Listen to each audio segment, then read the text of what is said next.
Hey buddy, just getting things set up for making beer tomorrow. I got containers. This is RO filtered water, reverse osmosis. That's a counterflow chiller. Cold water goes in the outside and the hot beer goes on the inside. It spirals around and chills it. And then I got a little adjustment here for adding oxygen to the beer. It helps the yeast. There's my little pump that moves all the beer around.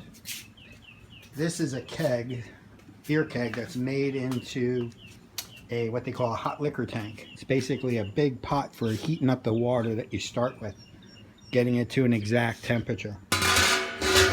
And then you pump it, the hot water from there goes into the mash tun, which is where you put your grain and your hot water and you make a big oatmeal basically.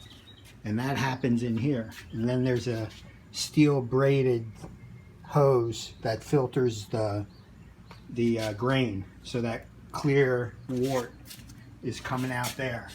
So once the hot water from there will go into here, mix with the grain, it'll sit for about an hour, and then it gets pumped into here, which is an actual big pot for the brew kettle. And in there you got you'll do recirculation. Use the pump and it'll move it around as it's boiling. So the pump really helps a lot. I've got another keg over there that I cut the top off of and I started polishing up. That's gonna be my new brew kettle. So eventually I'll have 3 kegs. I'll replace the mash tun with another beer keg. So that way I can do 10-gallon batches. These each hold about 15 gallons. This holds about 10. So, and it's almost full when it's boiling. That's about it for now. I got my grain is in there from the brew store. Got some chemicals and stuff I'll show you tomorrow. And then in here, I've got, that's about 6 gallons of apple cider that needs to get put into a keg. That's it's American wheat beer yeast for using in this honey wheat beer.